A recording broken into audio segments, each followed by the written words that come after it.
Kodagu channel ವಾರ್ತೆಗಳ ಪ್ರಾಯೋಜಕರು Muliya Keshav Bhat and sons, ಚಿನ್ನಾಭರಣಗಳ ಬೃಹತ್ ಮಳಿಗೆ, ಮಡಿಕೇರಿ, ಗೋಣಿಕೊಪ್ಪ, ಪುತ್ತೂರು, ಬೆಳ್ತಂಗಡಿ, ಬೆಂಗಳೂರು. ಹೋಮ್ಸ್ಕೇಪ್ ಫರ್ನಿಚರ್ಸ್, ಕೊಡಗಿಗೆ ಸಮೀಪದ ವಿಶಾಲವಾದ ಮಳಿಗೆ, ಪಯ್ಯಾವೂರ್, ಕೇರಳ. ಶಾರದಾ ಜ್ಯುವೆಲರ್ಸ್, ಕೊಡಗಿನ ಸಾಂಪ್ರದಾಯಿಕ ಆಭರಣಗಳ ಬೃಹತ್ ಮಳಿಗೆ, Aras road, Mysuru. A to Z supermarket, Vishwamanava double road, Kuvempu Nagar, Mysuru. SLV Promax, corn mix and corn products, Kushalnagar. Prashanth furnitures, ನಿಮ್ಮ ಅಂದದ ಮನೆಗೆ ಚಂದದ ಪೀಠೋಪಕರಣಗಳ ಮಳಿಗೆ, industrial area, Madikeri. Fabins family restaurant, ಬೆಕಾಚಿ resto cafe, always cell tower, Kohinoor ರಸ್ತೆ, ಮಡಿಕೇರಿ. ನಗರದ ನಗರಸಭೆ ಆವರಣದಲ್ಲಿರುವ ಹಳೆಯ ಕಾವೇರಿ ಕಲಾಕ್ಷೇತ್ರ ಕಟ್ಟಡವನ್ನು ತೆರವುಗೊಳಿಸಿ ಸುಸಜ್ಜಿತವಾದ 2 ಅಂತಸ್ತಿನ ವಾಹನ ನಿಲುಗಡೆ ಹಾಗೂ 500 ಆಸನ ಒಳಗೊಂಡ ಸಭಾಭವನ ಕಟ್ಟಡ ನಿರ್ಮಾಣಕ್ಕೆ ಶಾಸಕರಾದ ಡಾಕ್ಟರ್ ಮಂತರಗೌಡ ಅವರು ಗುರುವಾರ ಭೂಮಿ ಪೂಜೆಯನ್ನು ನೆರವೇರಿಸಿದರು. ವಿಧಾನ ಪರಿಷತ್ ಸದಸ್ಯರಾದ MP ಸುಜಾ ಕುಶಾಲಪ್ಪ, ನಗರಸಭೆ ಅಧ್ಯಕ್ಷರಾದ P ಕಲಾವತಿ, ಮಾಜಿ ಸಚಿವರಾದ MC ನಾಣಯ್ಯ, MP ಅಪ್ಪಚ್ಚು ರಂಜನ್, ನಗರಸಭೆ ಉಪಾಧ್ಯಕ್ಷರಾದ ಮಹೇಶ್ ಜೇನಿ, ಕ್ರೀಡಾ ಪ್ರಾಧಿಕಾರದ ಉಪಾಧ್ಯಕ್ಷರಾದ ಅರುಣ್ ಮಾಚಯ್ಯ, ಗ್ಯಾರಂಟಿ ಯೋಜನೆ ಅನುಷ್ಠಾನ ಸಮಿತಿ ಜಿಲ್ಲಾ ಘಟಕದ ಅಧ್ಯಕ್ಷರಾದ ತೀತೀರ ಧರ್ಮಜ ಉತ್ತಪ್ಪ, ವಿಧಾನ ಪರಿಷತ್ನ ಮಾಜಿ ಸದಸ್ಯರಾದ ವೀಣಾ ಅಚ್ಚಯ್ಯ, ಮಡಿಕೇರಿ ನಗರಾಭಿವೃದ್ಧಿ ಪ್ರಾಧಿಕಾರದ ಅಧ್ಯಕ್ಷರಾದ ರಾಜೇಶ್ ಯಲ್ಲಪ್ಪ, ಗ್ಯಾರಂಟಿ ಯೋಜನೆ ಅನುಷ್ಠಾನ ಸಮಿತಿ ತಾಲೂಕು ಘಟಕದ ಅಧ್ಯಕ್ಷರಾದ ಮಂದಿರೇರ ಮೋಹನ್ ದಾಸ್, ನಗರಸಭಾ ಸದಸ್ಯರು ಮತ್ತಿತರ ಗಣ್ಯರು ಈ ಸಂದರ್ಭ ಪಾಲ್ಗೊಂಡಿದ್ದರು.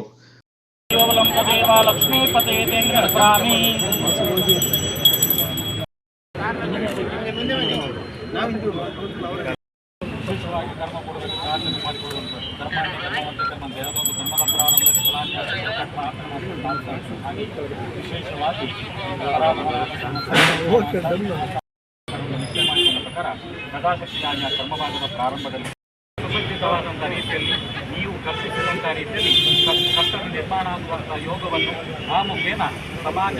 ನಂತರ ನಡೆದ ಸಭಾ ಕಾರ್ಯಕ್ರಮದಲ್ಲಿ ಮಾತನಾಡಿದ ಶಾಸಕರಾದ ಡಾಕ್ಟರ್ ಮಂತರಗೌಡ ಅವರು 9.50 ಕೋಟಿ ರೂಪಾಯಿ ವೆಚ್ಚದಲ್ಲಿ ಮುಖ್ಯಮಂತ್ರಿಯವರ ಅಮೃತ ನಗರೋತ್ಥಾನ ಯೋಜನೆಯಡಿ ಹಳೆ ಕಾವೇರಿ ಕಲಾಕ್ಷೇತ್ರ ಕಟ್ಟಡವನ್ನು ತೆರವುಗೊಳಿಸಿ ನೂತನ ಕಟ್ಟಡ ನಿರ್ಮಾಣ ಮಾಡಲಾಗ್ತಾ ಇದೆ ಎಂದರು.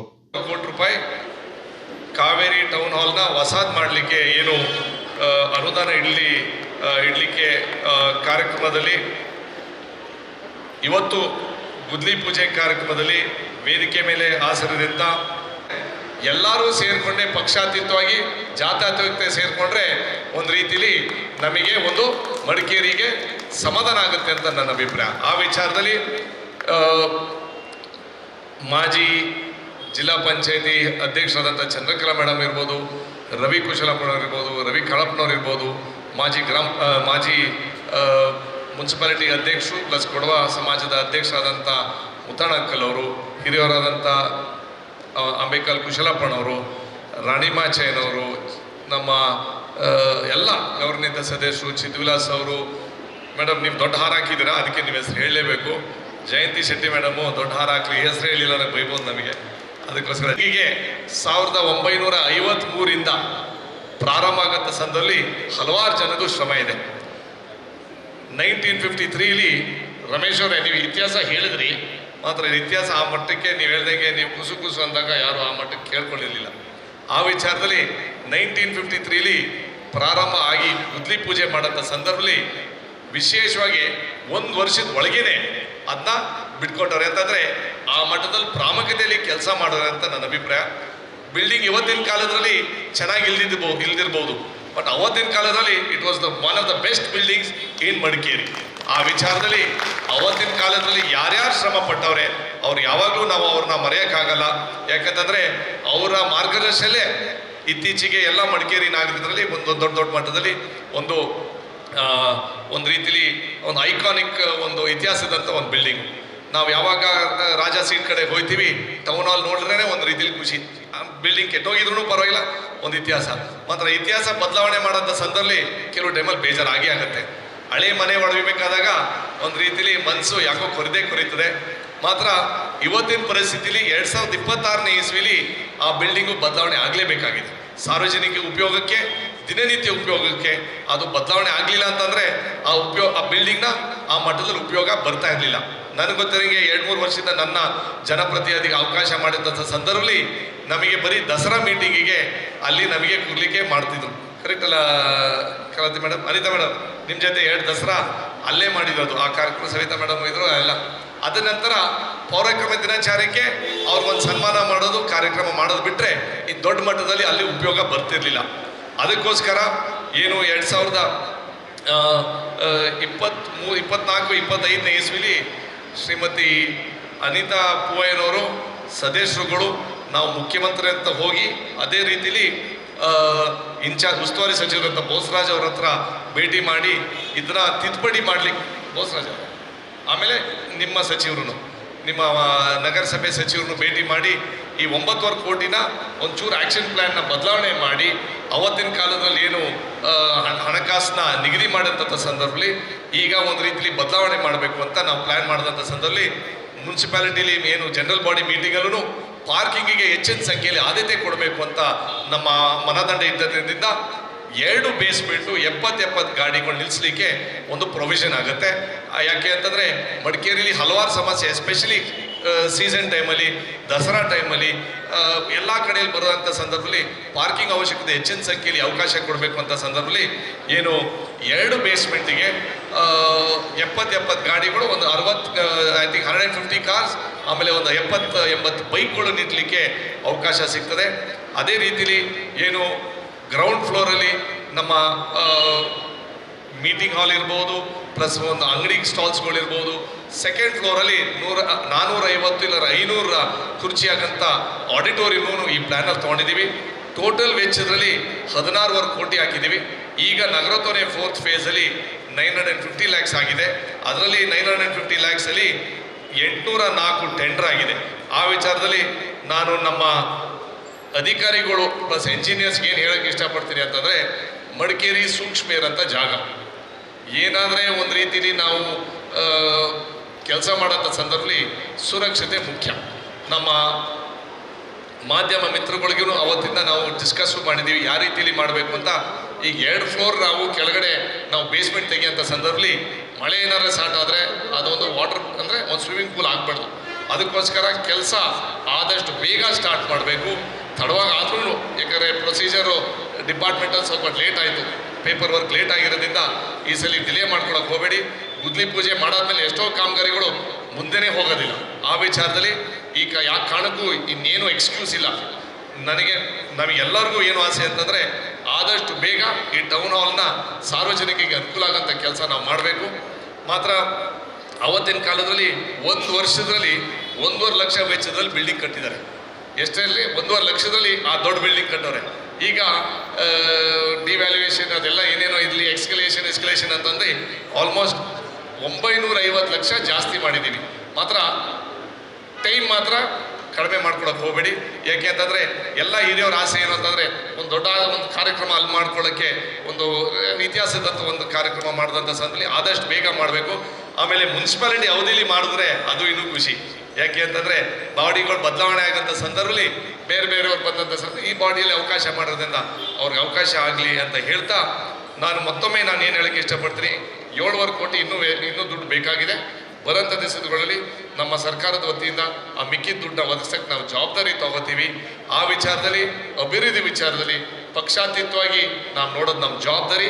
ಇಲ್ಲಿ ಯಾರೋ ಬೇರೆಯವ್ರ ಕೆಲಸ ಮಾಡೋದಂತೆ ನಾವು ತಡೆಯೋಕ್ಕಂತೂ ನಾವು ಬಂದಿಲ್ಲ. ಕೆಲಸ ಯಾರಾದರೂ ಮಾಡ್ರಿ, ನಾವು ಅವ್ರ ಶಬಾಷ್ಗಿರಿ ಹೇಳ್ತೀವಿ. ಕೆಲಸ ಮಾಡೋರಿಗೆ ನಾವು ಪ್ರೋತ್ಸಾಹ ಕೊಡ್ತೀವಿ.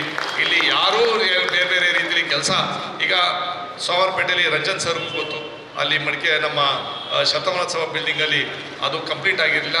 ಅದನ್ನು 2 ಕೋಟಿ ಕೊಟ್ಟು ಇನ್ನು ಒಂದು 2-3 ದಿವಸ ಸರ್ ಅದಕ್ಕೂ ನಿಮಗೆ ಗುದ್ಲಿ ಪೂಜೆಗೆ ತಮಗೂ ಕರಿತೀವಿ. ಯಾಕೆ ಅಂತಂದರೆ ಇತಿಹಾಸದಂಥ ಕಾರ್ಯಕ್ರಮ ಕೂಡ ನಾವೆಲ್ಲರೂ ಸೇರ್ಕೊಂಡು ಮಾಡಿದ್ರೆ ಪಬ್ಲಿಕ್ಕಿಗೆ ಒಂದು ಒಳ್ಳೆ ಪಾಸಿಟಿವ್ ಆಗಿ ಒಂದು ಮೆಸೇಜ್ ಸಿಗ್ತದೆ ಅಂತ ನನ್ನ ಆಸೆ. ಆ ವಿಚಾರದಲ್ಲಿ ಚುನಾವಣೆ ಮಾಡೋಣ, ಅದು ಬಿಟ್ಟು ನಾವೆಲ್ಲರೂ ಒಂದಾಗಿ ಸಾರ್ವಜನಿಕರಿಗೆ ಅನುಕೂಲ ಆಗುತ್ತೆ ಕೆಲಸ ಮಾಡೋಣ. ಆ ವಿಚಾರದಲ್ಲಿ ಹಳೆ ಅಧ್ಯಕ್ಷರುಗಳು, ಮಾಜಿ ಸದಸ್ಯರುಗಳು, ಅದೇ ರೀತಿಯಲ್ಲಿ ಎಲ್ಲ ಮಡಿಕೇರಿ ನಾಗರಿಕರ ಎಲ್ಲ ಹಿರಿಯವರು, ನೀವೆಲ್ಲ ಶ್ರಮದಿಂದ ಈ ಮಡಿಕೇರಿ ಇಷ್ಟು ಅದ್ಭುತವಾಗಿ ಬಂದಿದೆ. ಆ ವಿಚಾರದಲ್ಲಿ ನಿಮ್ಮ ಸೇವೆಗೆ ನಾವು ಯಾವಾಗಲೂ ಕ್ಷಣವಾಗಿರ್ತೀವಿ. ನಮ್ಮಿಂದ ನಿಮ್ಗೆ ಏನಾದರೂ ಕೆಲಸ ಬೇಕು ಅಂತಂದರೆ ನಾವೆಲ್ಲರೂ ಒಗ್ಗಟ್ಟಾಗಿ ಸೇರಿ ನಿಮ್ಮ ಸಮಸ್ಯೆ ಬಗೆಹರಿಸೋಕ್ಕೆ ನಾವು ಜವಾಬ್ದಾರಿ ತಗೋತೀವಿ ಅಂತ ಹೇಳ್ತಾ, ಮಾಧ್ಯಮ ಮಿತ್ರಗಳಿಗೂ ನೀವು ಪಾಪ ಅದ್ಭುತವಾಗಿ ಚುಚ್ಚಿದೆ ಎಲ್ಲ ಕಾರ್ಯಕ್ರಮ ಸರ್ ಟೌನ್ ಹಾಲ್ ಎಲ್ಲ ಆಯ್ತದೆ, ಟೌನ್ ಹಾಲ್ ಯಾವಾಗ ಆಯ್ತದೆ ಅಂತ ನಮ್ಮ ಚುಚ್ಚಿ ಕೇಳಿದ್ರು. ಆ ವಿಚಾರದಲ್ಲಿ ನಿಮಗೂ ಅಭಿನಂದನೆಗಳು. ಯಾಕಂತಂದರೆ ಕೆಲವು ಟೈಮಲ್ಲಿ ನೀವು ಚುರುಕಾಗಿ ನಮಗೆ ಹೇಳಿಲ್ಲ ಅಂತಂದರೆ ನಾವು ಚುರುಕಾಗೋದಿಲ್ಲ. ಅದನ್ನ ನಾವು ನೀವೆಲ್ಲರೂ ಸೇರಿಕೊಂಡು ಅದ್ಭುತವಾಗಿ ಕೆಲಸ ಮಾಡೋಣ ಅಂತ ಹೇಳ್ತಾ, ಕ್ವಾಲಿಟಿ ಮಾತ್ರ ಯಾಕೆ ಕಾರಣಕ್ಕೂ ಕಡಿಮೆ ಮಾಡಬಾರ್ದು. ಮಳೆ ಅಷ್ಟಿದೆ, ಕ್ವಾಲಿಟಿ ಅಷ್ಟಿದೆ, ಅಷ್ಟು ಅಮೌಂಟು ದುಡ್ಡಿದೆ. ಆ ವಿಚಾರದಲ್ಲಿ ನೋ ಕಾಂಪ್ರಮೈಸ್ ಆನ್ ಕ್ವಾಲಿಟಿ ಅಂತ ನಿಮ್ಗೆ ಹೇಳ್ತಾ, ಮತ್ತೊಮ್ಮೆ ಸೇರಿದಂಥ ಎಲ್ಲ ವಿವಿಧ ಸಂಘದ ಎಲ್ಲ ಅಧ್ಯಕ್ಷರುಗಳು, ಹಿರಿಯರು, ನಮ್ಮ ಕರೆಗೆ, ನಮ್ಮ ಮುನ್ಸಿಪಾಲಿಟಿ ಕರೆಗೆ ನೀವೆಲ್ಲ ಬಂದು ಈ ಕಾರ್ಯಕ್ರಮಕ್ಕೆ ಭಾಗವಹಿಸಿದ್ದಕ್ಕೆ ನನ್ನ ವೈಯಕ್ತಿಕವಾಗಿ ಹಾಗೂ ಒಬ್ಬ ಜನಪ್ರತಿನಿಧಿಯಾಗಿ ಹಾಗೆ ವೇದಿಕೆ ಮೇಲಿರ್ತಕ್ಕಂಥ ಎಲ್ಲರೂ ಪರವಾಗಿ ತಮಗೆ ಅಭಿನಂದನೆಗಳು. ಇದೇ ರೀತಿಲಿ ನಮಗೆ ಏನಾದರೂ ಸಲಹೆ, ಬಿಲ್ಡಿಂಗಲ್ಲಿ ಏನಾದರೂ ಸಲಹೆ ಇದ್ದರೆ ದಯವಿಟ್ಟು ನಮ್ಮ ಹತ್ರ ಹೇಳಿ. We are always open to criticism, we are always open to changes. ಅದಕ್ಕೆ ಅಂತ ಹೇಳ್ತಾ ಬರೋಂಥ ಈ ಬೇಸಿಗೆ ಸೀಸನಲ್ಲಿ ನೀವು ಹೇಳ್ದಂಗೆ ಇಗುತ್ತಪ್ಪ ಹಾಗೂ ಕಾವೇರಮ್ಮ ನಿರಂತರವಾಗಿ ನಮ್ಗೆ ಆಶೀರ್ವಾದ ಮಾಡಲಿ, ಕುಡಿಯೋ ನೀರು ಸಮಸ್ಯೆ ಆಗ್ದಂಗೆ ನಮಗೆ ನೋಡ್ಕೊಳ್ಳಿ ಅಂತ ಹೇಳ್ತಾ, ಸೇರಿದಂತೆ ಎಲ್ಲ ನಗರಸಭೆ ಅಧ್ಯಕ್ಷರಾಗಿರ್ಬೋದು, ಉಪಾಧ್ಯಕ್ಷರಿರ್ಬೋದು, ಎಲ್ಲ ಗೌರವಾನ್ವಿತ ಸದಸ್ಯರುಗಳಿರ್ಬೋದು, ನಾಮಿನಿ ನಿರ್ದೇಶಕರಿರ್ಬೋದು, ನಾವೆಲ್ಲರೂ ಸೇರ್ಕೊಂಡು ಮಡಿಕೇರಿಗೆ ಅದ್ಭುತವಾಗಿ ಒಂದು ಆಡಳಿತ ಕೊಡೋಣ, ಅದ್ಭುತವಾಗಿ ಅಭಿವೃದ್ಧಿ ಮಾಡಿಕೊಡೋಣ ಅಂತ ಹೇಳ್ತಾ, ನಿಶ್ಚಯ ಮಾಡಿಕೊಂಡ ಪ್ರಕಾರ ಪ್ರಜಾಶಕ್ತಿಯ ಕರ್ಮಭಾಗದ ಪ್ರಾರಂಭದಲ್ಲಿ ವಿರಾಜಪೇಟೆ ನಾಗರಿಕ ಸಮಿತಿ ಮತ್ತು ಸಾರ್ವಜನಿಕ ಕಾರ್ಯಕರ್ತರ ಕೂಟದ ಸಂಯುಕ್ತ ಹೋರಾಟ ಸಮಿತಿ ವತಿಯಿಂದ ವಿರಾಜಪೇಟೆ ಪುರಸಭೆ ಕಚೇರಿ ಮುಂದೆ ವಿವಿಧ ಬೇಡಿಕೆಗಳನ್ನು ಈಡೇರಿಸುವಂತೆ ಪ್ರತಿಭಟನೆ ನಡೆಸಲಾಯಿತು. ನೂರಾರು ಸಾರ್ವಜನಿಕರು ಪ್ರತಿಭಟನೆಯಲ್ಲಿ ಪಾಲ್ಗೊಂಡಿದ್ದರು.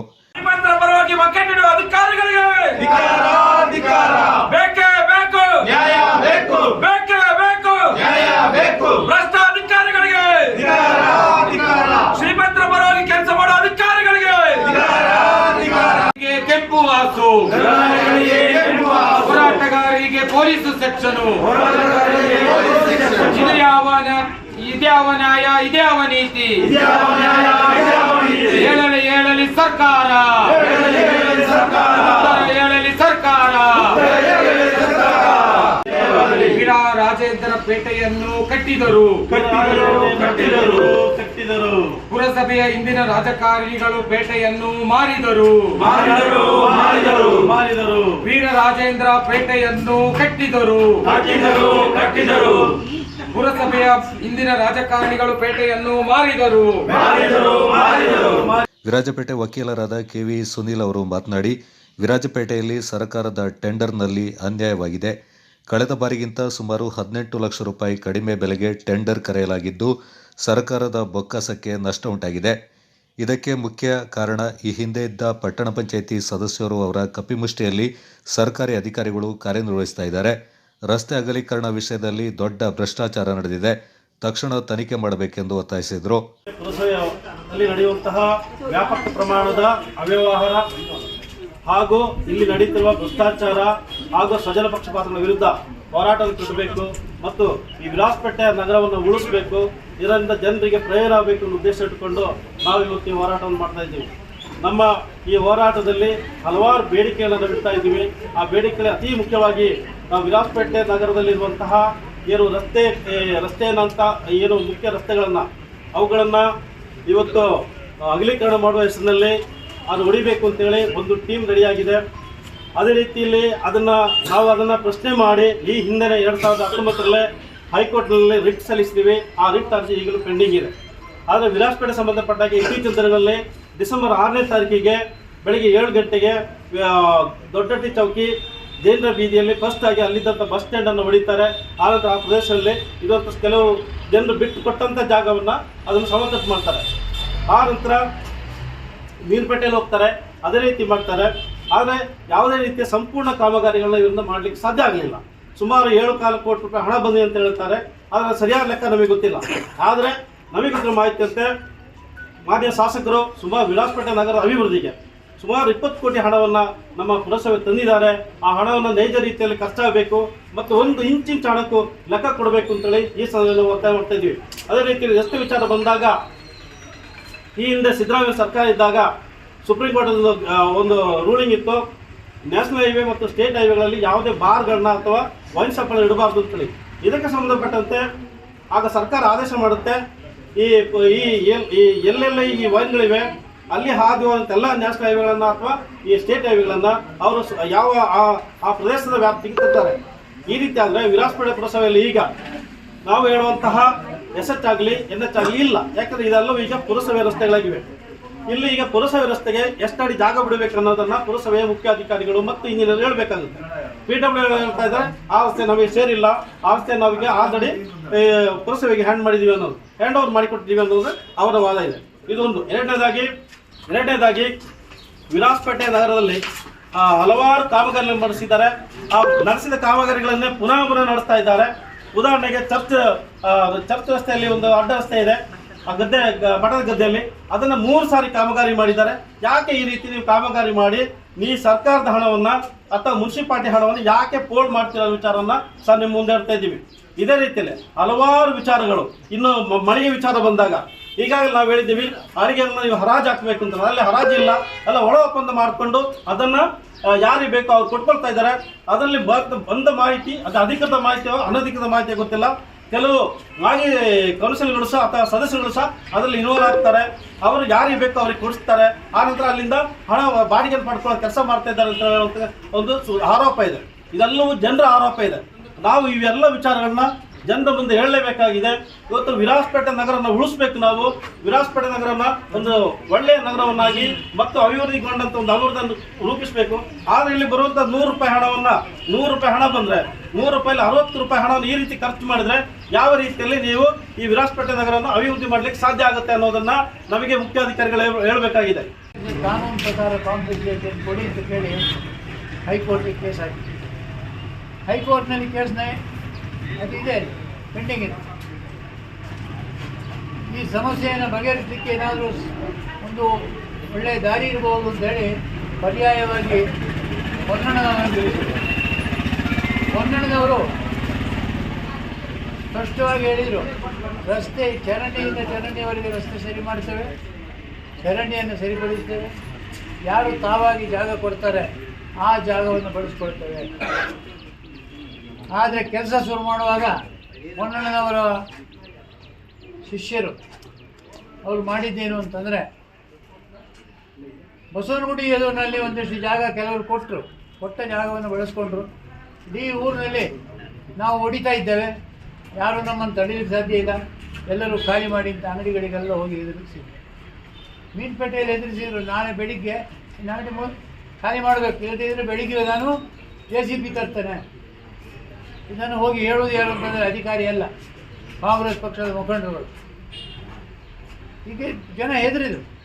ಸರಿ, ಅವರು ತಗೊಂಡ ಜಾಗವನ್ನು ಹೇಗೆ ಏನು ಮಾಡಿದ್ದಾರೆ ಅಂತ ಅನ್ನೋದಕ್ಕೆ ನೀವು ಬಸವನಗುಡಿ ಎದುರಿನಲ್ಲಿ ಮಾಡಿಟ್ಟಿದ್ದಾರೆ, ಅದನ್ನು ಹೋಗಿ ನೀವು ನೋಡಿ. ಏನು ವ್ಯವಸ್ಥೆ ಮಾಡಿದ್ದಾರೆ, ಎಷ್ಟು ದುಡ್ಡು ಖರ್ಚು ಮಾಡಿದರು, ಹೇಗೆ ಹಣವನ್ನು ಪೋಲ್ ಮಾಡ್ತಾ ಇದ್ದಾರೆ. ದಲಿತ ಸಂಘರ್ಷ ಸಮಿತಿಯ ಸತೀಶ್ ಅವರು ಮಾತನಾಡಿ, ಸಂವಿಧಾನದ ಅಡಿಯಲ್ಲಿ ಪ್ರತಿಜ್ಞೆ ಸ್ವೀಕರಿಸಿ ಬಂದ ಅಧಿಕಾರಿಗಳೇ ಭ್ರಷ್ಟಾಚಾರದಲ್ಲಿ ಸಿಲುಕಿದ್ದಾರೆ ಎಂದು ಆರೋಪಿಸಿದರು. ಏನಕ್ಕೆ ಅಂತ ಹೇಳಿದ್ರೆ 5 ವರ್ಷದಿಂದ ನಾನೊಂದು ಕಂಪ್ಲೇಂಟ್ ಕೊಟ್ಟಿದ್ದೆ. ಈ ಮುಖ್ಯ ರಸ್ತೆ FMC ರೋಡ್ ಹತ್ರ ಒಂದು ಸಿಮೆಂಟ್ ವ್ಯಾಪಾರ ಮಾಡ್ತಾ ಇದ್ದಾರೆ, ಈಗಲೂ ಮಾಡ್ತಾ ಇದ್ದಾರೆ.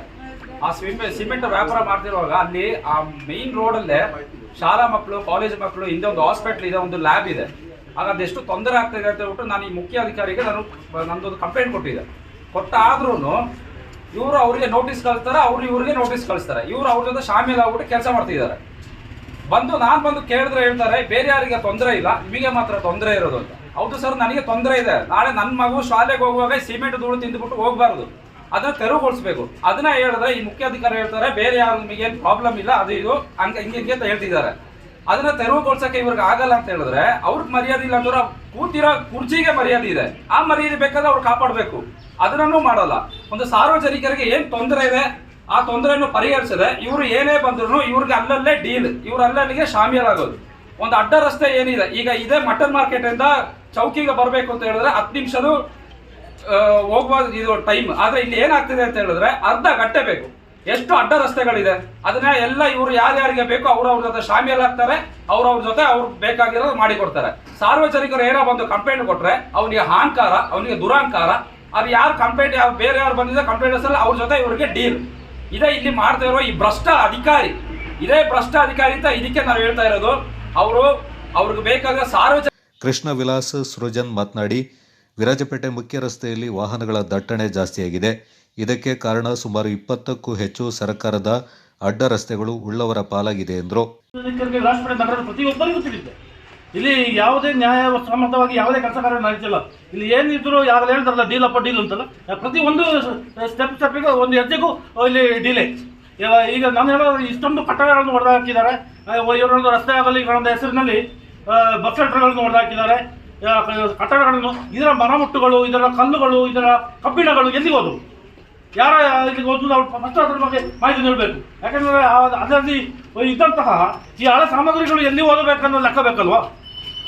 ಅದೇ ರೀತಿ ಎಷ್ಟು ಖರ್ಚಾಗಿದೆ ಮಾಹಿತಿ ಬೇಕಲ್ಲ. ಇದೆಲ್ಲ ಹೊಡೆದಾಕ್ತಾರೆ. ಅವರು ಬೇಕಾದಂಥ ಮಾಜಿ ಸದಸ್ಯರುಗಳು ತಗೊಂಡೋಗಿ ಅವರು ಮಾರಾಟ ಮಾಡಿ ಅವರ ಖಾತೆಗೆ ತುಂಬಿಸ್ಕೊಳ್ತಾರೆ. ಮೊದಲು ಇವರು 7 ವರ್ಷದ ಹಿಂದುಗಡೆ ಇವರು ಅಧಿಕಾರಕ್ಕೆ ಇಲ್ಲಿ ಬರೋದಕ್ಕಿಂತ ಮುಂಚೆ ಇವರಿಗೆ ಎಷ್ಟು ಇನ್ಕಮ್ ಇತ್ತು, ಎಷ್ಟು ಆದಾಯ ಇತ್ತು, ಈಗ ಅವರು ಎಷ್ಟು ಆದಾಯದಲ್ಲಿ ಎಷ್ಟು ಆದಾಯ ಮಿತಿಯನ್ನು ಹೊಂದಿದ್ದಾರೆ ಎಂಬ ಬಗ್ಗೆ ಸಮಗ್ರ ತನಿಖೆ ಆಗಬೇಕು. ಒಡ್ಡುಗೊಟ್ಟು ಹೋಗಿದ್ದಂಥ ಒಂದು ವ್ಯವಸ್ಥೆಯನ್ನು ಬದಲಾಯಿಸಬೇಕು ಅಂತ ಹೇಳಿ ಎರಡೂ ಕ್ಷೇತ್ರದಲ್ಲಿ ಆಡಳಿತ ಸರ್ಕಾರ ಆಗಿರ್ತಕ್ಕಂಥ ಈಗಿನ ಕಾಂಗ್ರೆಸ್ ಸರ್ಕಾರವನ್ನು ಆಯ್ಕೆ ಮಾಡಿದಂಥ ಸಂದರ್ಭದಲ್ಲಿ ವ್ಯಾಪಕ ಭ್ರಷ್ಟಾಚಾರದಲ್ಲಿ ತೊಡಗಿದ್ದಂಥ ಬಿಜೆಪಿಯನ್ನು ತೊಲಗಿಸ್ಲಿಕ್ಕೋಸ್ಕರ ಸುಮಾರು ಕರ್ನಾಟಕದಲ್ಲಿ 3,000 ಪ್ರಗತಿಪರ ಸಂಘಟನೆಗಳು ಹೋರಾಟವನ್ನು ಕಟ್ಟಿ ನಾವು ಅಧಿಕಾರಕ್ಕೆ ತಂದದ್ದು ಒಂದು ಜಾತ್ಯತೀತ ಮನೋಭಾವತಿರ್ತಕ್ಕಂಥ ಕಾಂಗ್ರೆಸ್ ಪಕ್ಷವನ್ನು. ಆದರೆ ಅಧಿಕಾರಕ್ಕೆ ಬಂದ ಕೆಲವೇ ದಿನಗಳಲ್ಲಿ ಇವರ ನೈಜ ಮುಖ ನಮಗೆ ಸತ್ಯ ದರ್ಶನ ಆಗಿದೆ. ಇವರು ಯಾವ ರೀತಿ ಹಣವನ್ನು ಲೂಟಿ ಮಾಡಬೇಕು, ಕೊಳ್ಳೆ ಹೊಡಿಬೇಕು, ಮರ ಕದಿಬೇಕು, ಮರಳು ಮಾಫಿಯಾ, ಮಣ್ಣು ಮಾಫಿಯಾ ಕೊಡಗು ಜಿಲ್ಲೆಯಲ್ಲಿ ವ್ಯಾಪಕವಾಗಿ ನಡೀತಿರ್ತಕ್ಕಂಥದ್ದು ಮತ್ತು RTI ಕಾರ್ಯಕರ್ತರಿಗೆ, ಸಾಮಾಜಿಕ ಕಾರ್ಯಕರ್ತರುಗಳಿಗೆ ಪೊಲೀಸ್ ಮುಖಾಂತರ ಒತ್ತಡವನ್ನು ಹೇರೋದು, ಈ ಒಂದು ಕೆಲಸಗಳಲ್ಲಿ ಇಲ್ಲಿಯ ಅಧಿಕಾರಿಗಳು ಸಂವಿಧಾನಬದ್ಧವಾಗಿ ಆಯ್ಕೆ ಬಂದಿರತಕ್ಕಂಥ ಅಧಿಕಾರಿಗಳು ಇಲ್ಲಿ ಮಾಡಬೇಕಾದ ಕೆಲಸವನ್ನ ಬಿಟ್ಟು ದೇಶದ ಅಭಿವೃದ್ಧಿಗಾಗಿ, ನಾಡಿನ ಅಭಿವೃದ್ಧಿಗಾಗಿ ಶ್ರಮಿಸ್ತಕ್ಕಂಥ ಒಂದು ಕೆಲಸವನ್ನ ಮಾಡೋದು ಬಿಟ್ಟು ಲಂಚಕೋರ, ಲೂಟಿಕೋರರಿಗೆ ಬೆಂಬಲವಾಗಿ ನಿಂತು ಜನರ ತೆರಿಗೆ ಹಣವನ್ನು ಪೋಲು ಮಾಡ್ತಾ ಇರತಕ್ಕಂಥ ಸರ್ಕಾರಿ ಅಧಿಕಾರಿಗಳಿಗೆ ಮೊದಲು ಫಸ್ಟ್ ಈ ದೇಶದಿಂದ ಗೊತ್ತು ಓಡಿಸಬೇಕಾದಂಥ ಪರಿಸ್ಥಿತಿ ಮುಂದಿನ ದಿನಗಳಲ್ಲಿ ಬರ್ತದೆ. ಪುರಸಭೆ ಮುಖ್ಯಾಧಿಕಾರಿ ನಾಚಪ್ಪ ಅವರು ಮನವಿ ಸ್ವೀಕರಿಸಿ ಮಾತನಾಡಿ, ತಮ್ಮ ಮನವಿಯನ್ನು ಮೇಲಾಧಿಕಾರಿಗಳಿಗೆ ಕಳುಹಿಸಿ ಮುಂದಿನ ಕ್ರಮ ಕೈಗೊಳ್ಳಲಾಗುವುದೆಂದರು. ಬಾಳೇಟಿರ ಕಾಳಪ್ಪ ಮಾತನಾಡಿ, ಸರ್ಕಾರದ ಅನೇಕ ಕಟ್ಟಡಗಳು ಪಟ್ಟಣ ಪಂಚಾಯಿತಿ ಸದಸ್ಯರ ವಶದಲ್ಲಿದ್ದು ಅದನ್ನು ಸೂಕ್ತ ವ್ಯಕ್ತಿಗಳಿಗೆ ನೀಡುವಂತೆ ತಿಳಿಸಿದರು. ತಾವು ಆರ್ಮಿಯಲ್ಲಿದ್ದು ಬಂದವರು ದೇಶ ಸೇವೆ ಮಾಡಿದ್ದಾರೆ. ಖಂಡಿತವಾಗಿ ತಾವು ದೇಶ ಸೇವೆ ಮಾಡಿದಂತೆ ತಾವು ಪ್ರಾಮಾಣಿಕರು ಅನ್ನೋದಕ್ಕೆ ನಾವು ಯಾವುದೇ ರೀತಿಯ ಕಪ್ಪು ಚುಕ್ಕಿಯನ್ನು ಮೇಲೆ ಕೊಡಲಿಕ್ಕೆ ನಾವು ತಯಾರಿ. ಆದರೆ ತಾವು ಏನಾಗಿದ್ದೀರಿ ಅಂದರೆ, ತಾವು ಇಲ್ಲಿ ಅಂತಲ್ಲ, ತಾವು ರಿಟೈರ್ಡ್ ಆಗಿ ಬಂದಮೇಲೆ ತಾವು ಒಂದು ಗುಂಡಿ ಅಂತ ಹೇಳ್ತೀವಿ. ಏಕೆಂದರೆ ಭ್ರಷ್ಟ ವ್ಯವಸ್ಥೆ ಇದೆ ಇಲ್ಲಿ. ಅಂಥ ವ್ಯವಸ್ಥೆ ಅಡಿಯಲ್ಲಿ ತಾವೊಂದು ಅಧಿಕಾರಿಯಾಗಿ ಬಂದಿದ್ದೀವಿ. ತಮ್ಮಲ್ಲಿ ಪ್ರಾಮಾಣಿಕತೆ ಇರ್ಬೋದು, ಸತ್ಯಸಂಧತೆ ಇದೆ. ನಮಗೆ ಮುಂದೆ ಯಾವುದೋ ವಿಚಾರಕ್ಕೆ ಬಂದಾಗ ನಮಗೆ ಗೊತ್ತಾಯ್ತ ವಿಚಾರ ಬಂದಾಗ ನಮಗೆ ಬಂದು ಹೇಳಿದ ಸರ್ ಹೀಗಿತ್ತು, ಅಧಿಕಾರಿ ಅದನ್ನು ನೇರವಾಗಿ ರಿಜೆಕ್ಟ್ ಮಾಡಿದ್ರು ಅಂತ ಹೇಳ್ಬೋದು. ಖಂಡಿತವಾಗಿ ನಿಮ್ಮ ಮೇಲೆ ನಮಗೆ ಯಾವುದೇ ರೀತಿ ವಿರೋಧ ಇಲ್ಲ ಸರ್. ನಾವು RTI ಅಪ್ಲಿಕೇಶನ್ ಹಾಕ್ತೀವಿ. ಅದು ಏನಂತ ಹೇಳಿದ್ರೆ ಜನರ ವಿಷಯಗಳನ್ನ ಮಾತ್ರ ನಾವು ಕೇಳ್ತಾ ಇದ್ದೀವಿ. ನಾವು ತಮ್ಮ ವೈಯಕ್ತಿಕ ವಿಚಾರ ಕೇಳಲಿಕ್ಕೆ ನಾವು ತಯಾರಿಲ್ಲ. ಯಾಕೆಂದರೆ ಅದೆಲ್ಲ ನಾವು ವಿಚಾರ ನಮಗೆ ಸಂಬಂಧಪಟ್ಟಾಗೆ ತಾವು ಅಧಿಕಾರಿ ಆಗಿದ್ದಾಗ ತಮ್ಮ ಅಧಿಕಾರ ಅವಧಿಯಲ್ಲಿ ವಿರಾಜಪೇಟೆ ನಗರದಲ್ಲಿ ಇಷ್ಟು ಬೇಡಿಕೆಗಳನ್ನು ಈ ವಿರಾಜಪೇಟೆ ನಗರನ ತಾವು ಒಂದು ಒಳ್ಳೆಯ ನಗರವನ್ನಾಗಿ ಪರಿವರ್ತನೆ ಮಾಡಲಿಕ್ಕೆ ತಾವು ವಹಿಸ್ಕೊಟ್ರೆ ಮುಂದಿನ ದಿನಗಳಲ್ಲಿ ತಮ್ಮ ಹೆಸರು ಖಂಡಿತವಾಗಿ ತಮ್ಮ ಹೆಸರು ಅಂತ ನಾಚಪ್ಪನವರು ಇದ್ದಾಗ ಇಲ್ಲಿ ಒಳ್ಳೆ ಕೆಲಸ ಮಾಡಿ ಸರ್. ಈಗ ಶ್ರೀಧರ್ ಅಂತೇಳಿ ಇಲ್ಲಿ ಆಫೀಸರ್ ಇದ್ದರು 2019 ನಾವು ದೊಡ್ಡ ಮಟ್ಟ ಇವತ್ತೆಲ್ಲ ಅವತ್ತು ಸುಮಾರು 700-800 ಜನ ಸೇರಿದ್ರು. ಆ ನಂತರ ಅವರು ಇಲ್ಲಿ ಟ್ರಾನ್ಸ್ಫರ್ ಆಗಿ, ಯಾಕೆ ನಾವು ಜನರನ್ನು ವಿರೋಧ ಮಾಡಿಕೊಂಡ್ರು. ಏನೂ ಇಲ್ಲ, ನಾವು ಮುಖ್ಯ ಅದು ರಸ್ತೆ ವಿಚಾರ ಬಂತು ಸರ್. ಆ ರಸ್ತೆ ವಿಚಾರ ಬಂದಾಗ ನಾವು ಏನಾದ್ರು ಪರಿಹಾರ ಕೊಟ್ಟು ನೋಡಿ. ಏಕೆ ಸರ್, ತುಂಬ ಬಡವರಿದ್ದಾರೆ. 2 ಸೆಂಟ್ 1 ಸೆಂಟ್ 1.5 ಸೆಂಟಲ್ಲಿ ಮನೆ ಕಟ್ಟಿದವರು ವಿರಾಜನಗರದಲ್ಲಿ ಇದ್ದಾರೆ. ಇದೊಂದು ವಿಚಾರದ ಉದಾಹರಣೆ ಹೇಳ್ತಾ ಇರೋದು. ಅಂತ ಮನೆ ಹೊಡೆದ್ರೆ ಅವರಿಗೆ ಒಂದು ಪರ್ಯಾಯ ವ್ಯವಸ್ಥೆ ಮಾಡಬೇಕಲ್ಲ ಸರ್ಗೆ. ನೀವು ಸುತ್ತ ಕಟ್ಟೆ ತಗೊಳ್ಳಿ ಸರ್. ಸುತ್ತ ಕೆಳಗಡೆ ನೋಡಿ ಎಲ್ಲ ಪರಿಷ್ಕೃತ ಜಾತಿ ಸೇರೋದಿದೆ. ನೀವು ಏನು ಮಾಡ್ತೀರಾ ಅವರಿಗೆ? ಆ ಕಡೆ ಒಂದು ಕೆರೆ ಇದೆ, ಈ ಕಡೆ ಮಧ್ಯೆ ರಸ್ತೆನ ಅಗಲ ಮಾಡೋದಕ್ಕೆ ಯಾವ ಸರ್. ಮತ್ತೆ ಇನ್ನೊಂದು ಹೇಳ್ತಾರೆ, ಸ್ಪಷ್ಟವಾಗಿ ಒಂದು ವಿಚಾರ ಹೇಳ್ತಾ ಇದ್ದೀರಾ ಸರ್. ಈ ನಮ್ಮ ಸಮಿತಿಯವರು ವಿರಾಜಪೇಟೆ ನಗರದ ಅಭಿವೃದ್ಧಿಗೆ ಯಾರು ವಿರೋಧಿ ಇಲ್ಲ, ಅದನ್ನು ಅಪಪ್ರಚಾರ ಮಾಡ್ತಾ ಇದ್ದಾರೆ. ನಾವು ವಿರೋಧಿಗಳು ಅಂತ ಹೇಳಿದ್ರೆ ಈ ಹಿಂದೆ ಬಿಜೆಪಿ ಇದ್ದಾಗ ತುಂಬಾ ಮಟ್ಟದಲ್ಲಿ ನಮಗೆ ವಿರೋಧ ಈ ರೀತಿಯಲ್ಲಿ ಅಪಪ್ರಚಾರ ಮಾಡಿದ್ರು. ಈಗ ಕಾಂಗ್ರೆಸ್ ನಾಯಕರು ನಮ್ಮ ವಿರುದ್ಧ ಅಪಪ್ರಚಾರ ಮಾಡ್ತಾರೆ. ಅಪಪ್ರಚಾರಕ್ಕೆ ಹೋರಾಟಗಾರರು ಬಗ್ಗೋದಿಲ್ಲ. ಕಾರಣ ಈ ದೇಶದಲ್ಲಿ ಇದ್ದಿದೆ ಭಗತ್ ಸಿಂಗ್ ಒಬ್ಬರೇ, ಮಹಾತ್ಮ ಗಾಂಧಿ ಒಬ್ಬರೇ, ಸುಭಾಷ್ ಚಂದ್ರ ಬೋಸ್. ಯಾಕಂದ್ರೆ ಅವರು ಅವತ್ತು ಇದ್ದಿದ್ದಕ್ಕೆ ಈ ದೇಶ ಕಟ್ಟಿದ್ರು. ಇವತ್ತು ನಾವು ಹೇಳ್ತಾ ಇದ್ದೀವಿ ವಿರಾಜಪೇಟೆ ಒಳಗೆ ನೀವು ಎಷ್ಟೇ ಅಪಪ್ರಚಾರ ಮಾಡಿ ನಮ್ಮ ಮೇಲೆ, ನಮ್ಮದೆಷ್ಟೇ ನಮ್ಮ ಅಪ್ಪಮ್ಮರಿಗೆ ಬೈರಿ, ನಾವು ಅದಕ್ಕೆ ತಲೆ ಕೆಡಿಸ್ಕೊಳ್ಳಲ್ಲ. ನಾವು ವಿರಾಜಪೇಟೆ ನಗರದ ವಿಚಾರ ಮಾತ್ರ ಮಾತಾಡ್ತಾ ಇದ್ದೀವಿ ಸರ್. ಕುಡಿಯೋ ನೀರಿನ ವಿಚಾರದಲ್ಲಿ ವಿಚಾರದಲ್ಲಿ ಸ್ವಲ್ಪ ನೀವು ಆಸಕ್ತಿ ವಹಿಸಬೇಕು. ಮತ್ತು ನಿಮ್ಮ ಏನು ಕಸ ವಿಚಾರದಲ್ಲಿ ಸ್ವಲ್ಪ ಅವರಿಗೆ ಏನು ಗೊತ್ತಾ, ಅವರ ಟ್ರ್ಯಾಕ್ ಹೋಗೋ ಸ್ಪೀಡ್ ನೋಡಿದ್ರೆ ಕಸ ಕೊಡಲಿಕ್ಕೆ ಸಾಧ್ಯ ಆಗಲ್ಲ. ಪಾಪ ಮಕ್ಕಳು ಇರುವಂಥ ಹೆಣ್ಮಕ್ಳು ಬಂದು ಕೊಡುವಾಗ ಅವರು ಬೈಕೊಂಡು ಹೋಗ್ತಾರೆ ಸರ್. ಖಂಡಿತವಾಗಿ ಅವ್ರಿಗೆ ಹೇಳಬೇಕು ನೀವು, ಅವ್ರಿಗೆ ಹೇಳಿ. ಯಾಕಂದರೆ ಅವರು ನಮಗೆ ಯಾಕೆ ಅವರಿಗೆ ಅವರ ಯೂನಿಯನ್ ಲೀಡರ್ಗಳು ನಾವೇನೆ, ಅವರ ಯೂನಿಯನ್ ಒಳಗೆ ನಾವೆಲ್ಲ ಒಂದಲ್ಲ ಒಂದು ರೀತಿ ನಾವೇ ಇರೋದು. ಅವ್ರಿಗೊಂದು ಅಡ್ವೈಸ್ ಮಾಡಬೇಕು. ತಾವು ಸ್ವಲ್ಪ ಜನರ ಸಭ್ಯತೆಯಿಂದ ವರ್ತಿಸಿ ಅನ್ನೋದನ್ನು ನೀವು ಹೇಳಬೇಕಾಗುತ್ತೆ. ನಂತರ ಸರ್ ತಮ್ಮ ಬಂದಾಗ ಈಗ ರಸ್ತೆ ವಿಚಾರ ಬಂತು, ತಮ್ಮನ್ನು ಕೆಲವರು ಬಲಿಪುಸ್ಟ್ ಮಾಡ್ತಾ ಇದ್ದಾರೆ. ಖಂಡಿತ ಅದಕ್ಕೆ ತಾವು ಬಲಿ ಆಗಬಾರ್ದು. ಕಾರಣ ಸರ್, ಯಾಕೆಂದ್ರೆ ತಾವು ಅಧಿಕಾರಿ ಇದ್ದೀರಿ, ಇಲ್ಲಿ ತಮ್ಮ ಅಧಿಕಾರಕ್ಕೆ ನಾವು ಗೌರವ ಕೊಡ್ತೇವೆ. ಯಾಕೆಂದ್ರೆ ತಾವು ಇದಕ್ಕೆ ವಿರಾಜಪೇಟೆ ನಗರ ಉಳಿಯುತ್ತೆ. ಇವತ್ತು ನೀವು ಜನಪರ ಕೆಲಸ ಮಾಡಿದ್ರೆ ಖಂಡಿತ ನಾವು ನಿಮ್ಮನ್ನು ಇಡೀ ವಿರಾಜಪೇಟೆ ನಗರಲ್ಲಿ ಎತ್ತಿ ಪ್ರದರ್ಶನ ಮಾಡ್ಕೊಂಡು ಹೋಗ್ತೀವಿ. ಹೂಮಲ್ಲಿ ಹಾಕಿ ಎತ್ತಿ ಪ್ರದರ್ಶನ ಮಾಡ್ಕೊಂಡು ಹೋಗ್ತೀವಿ. ಒಂದು ಟೂರು ನಿಮ್ಮಿಂದ ಆಗದಿದ್ರು ನಿಮ್ಮ ಸ್ಟಾಫ್ ಒಂದು ಟೂರ್ ವ್ಯತ್ಯಾಸ ಬಂದಾಗ ಹೆಸರು ಯಾರಿಗೆ ಬರ್ತೀವಿ ಹೇಳಿ? ಕುಟುಂಬದ ಯಜಮಾನಿಗೆ ಹೆಸರು ಹಾಳಾಗೋದು ಇದೆಲ್ಲ ಇದೆ. ಅದಕ್ಕೆ ನಾವು ಖಂಡಿತವಾಗಿ ಇವತ್ತನ್ನು ಯಾರೇನ ಮೇಲೆ ಒತ್ತಡ ಹಾಕಲಿ ಸರ್, ಎಷ್ಟೇ ರಾಜ್ಯಕ್ಕೆ ವ್ಯಕ್ತಿ ಒತ್ತಡ ಹಾಕಿದ್ರು ವಿರಾಜಪೇಟೆ ನಗರ ಜನರ ಹಿತಾಸಕ್ತಿಯ ತಾವು ಗಮನದಲ್ಲಿಟ್ಕೊಂಡು ನಾವು ಕೆಲಸ ಮಾಡಿಕೊಡ್ಬೇಕು ಅಂತ ಕೇಳ್ಕೊಳ್ತೀವಿ. ನಮ್ಮ ಮುಖ್ಯ ಈ ಮನವಿಗಳಲ್ಲಿ ಸುಮಾರು ವಿಚಾರಗಳಿದೆ ಸರ್. ಈ ಮನವಿಗಳಲ್ಲಿ ವಿರಾಜಪೇಟೆ ನಗರದ ಸಮಗ್ರ ಅಭಿವೃದ್ಧಿಯ ಒಂದು ಮುನ್ನೋಟ ಇದೆ. ಇದನ್ನು ಖಂಡಿತವಾಗಿ ಜಾರಿ ಮಾಡಿದ್ರೆ ಖಂಡಿತವಾಗಿ ನಾವು ವಿರಾಜಪೇಟೆ ನಗರದಲ್ಲಿ ನಿಮ್ಮನ್ನ ಎತ್ತಿ ನಡೀತೀವಿ ಅನ್ನೋದನ್ನು ನಾವು ಹೇಳ್ತಾ ಇದ್ದೀವಿ.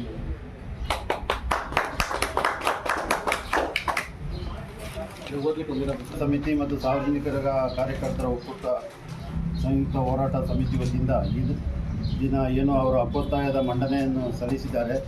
ಇದು ಈಗಾಗಲೇ ಕೆಲವು ದಿನಗಳ ಹಿಂದೆ ನಮಗೆ ಸಲ್ಲಿಸಿದ್ರು. ಅದನ್ನು ನಾವು ಏನು ನಮ್ಮ ಮೇಲಾಧಿಕಾರಿಗಳಿದ್ದಾರೆ ಅವರಿಗೆ ಈಗಾಗಲೇ ಸಲ್ಲಿಸಿದ್ದೀವಿ. ಈ ಮತ್ತೊಮ್ಮೆ ಈಗ ನಿಮ್ಮ ಏನು ಮನವಿ ಇದೆ ಮತ್ತೊಮ್ಮೆ ಸಹ ನಾವು ಸಲ್ಲಿಸಲಾಗುವುದು.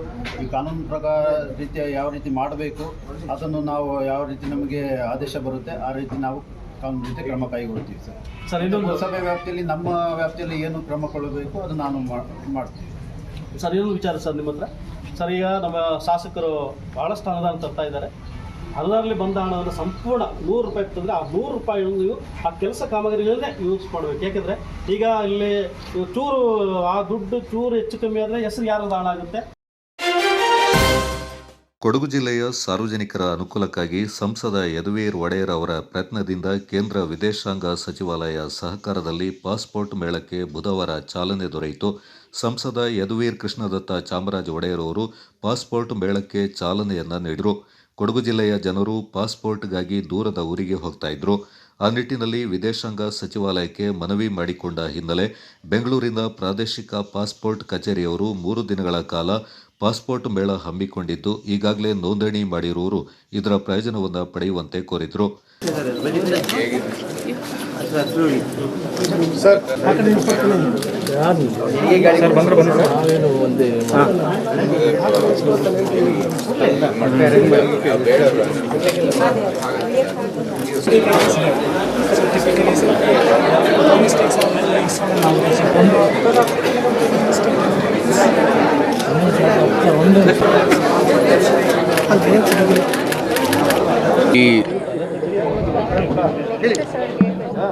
ಈ ಬಜೆಟ್ ಅಧಿವೇಶನ ಒಂದು ಹಿನ್ನೆಲೆಯಲ್ಲಿ ಕೊಡಗಿನ ಹಲವಾರು ನಿವಾಸಿಗಳು ನಮಗೆ ಅಹವಾಲುಗಳು ಕೊಟ್ಟಿದ್ದರು.